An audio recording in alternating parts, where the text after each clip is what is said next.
1937 में एक किताब रिलीज़ हुई थी जिसका नाम था डेथ ऑन द नाइल। ये आगथा क्रिस्टी ने लिखी थी और आगथा क्रिस्टी ने आगे भी अपने फ्यूचर में इतनी सारी किताबें लिखी क्राइम मिस्ट्रीज़ पर, जिसे पढ़ते पढ़ते हमारी पूरी उम्र जो है वो कम पड़ जाएगी। उन्होंने अपनी अकेली ज़िंदगी में इतनी किताबें लिख दी। मैंने कुछ वक्त पहले ही, इनफैक्ट लॉकडाउन के दौरान ही आगथा क्रिस्टी की किताबें पढ़ना स्टार्ट किया और इन्हें बहुत ही ज़्यादा इन्जॉय भी कर रही हूँ मैं। तो डेथ ऑन द नाइल जो है वो पढ़कर बहुत मज़ा आया। अगर आप इस किताब को ख़रीदना चाहते हैं तो नीचे दिए गए लिंक पर क्लिक कर सकते हैं और उसके ज़रिए अगर आप अमेज़ॉन से शॉपिंग करेंगे, कुछ और भी ख़रीदेंगे, तो उससे वॉच रोज़ को कुछ कमीशन मिलेगा, इस चैनल का थोड़ा भला हो जाएगा। खैर, वापस आते हैं डेथ ऑन द नाइल पर और थोड़ा सा प्लॉट बता देती हूँ आपको। अगर आपने फिल्म नहीं भी देखी है तो आपके लिए रुइन नहीं करना चाहती हूँ, स्पॉयलर्स नहीं देना चाहती हूँ।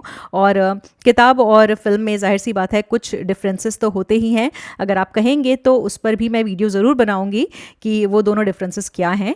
फ़िलहाल इस वीडियो में आपको बस इतना ही बता देती हूँ कि मेन कैरेक्टर्स कौन हैं। तो एक लड़की है जिसका नाम है जैकलिन डी बेलाफोर्ड और वो अपने फियांसे साइमन डॉयल से मिलवाती है अपनी बचपन की दोस्त को, जिसका नाम है लिनेट रिजवे। अब लिनेट की ख़ास बात यह है कि वो बहुत रईस है और हमें बहुत जल्दी एहसास हो जाएगा कि उसके और साइमन के बीच कुछ तो एंगल है, क्योंकि स्पार्क है इनके बीच।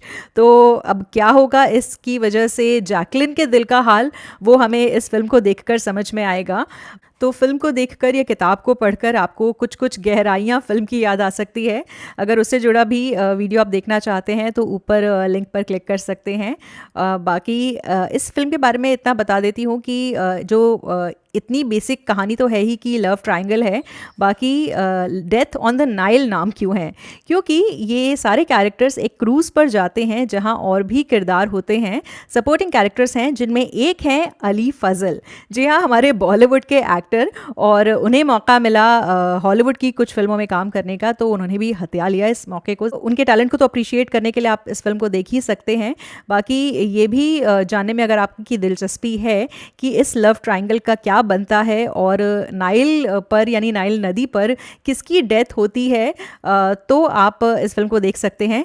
एक किरदार है, उसका नाम भी आपने सुना होगा शायद, हरक्यूली पोयरोए कहा जाता है उन्हें, और वो एक डिटेक्टिव हैं और जहाँ पर भी वो जाते हैं कुछ ना कुछ क्राइम हो जाता है और फिर वो उस क्राइम को सुलझाते हैं।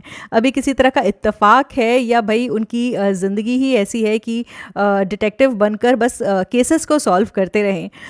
ये जो पूरी कहानी है, इसका बैकग्राउंड है इजिप्ट। अब इसकी वजह क्या है? एक्चुअली एगाथा क्रिस्टी की शादी हुई थी एक रिसर्चर से जो इजिप्ट में रहकर बहुत सालों तक काम करते रहे। तो एगाथा क्रिस्टी उनके साथ वहाँ पर रही हैं और उनके साथ अलग अलग एक्सपेडिशंस पर भी गई हैं।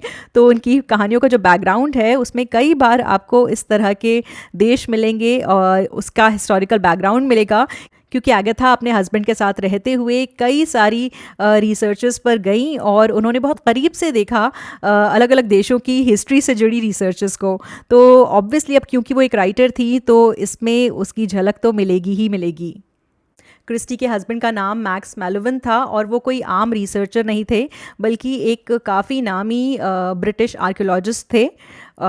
एगाथा ने उनके साथ रहते हुए कई सारे देशों की यात्रा की और अपनी किताबों का हिस्सा बनाया उन यात्राओं को, बट साथ ही साथ उसमें जो क्राइम का एंगल है वो हमेशा आ जाता था।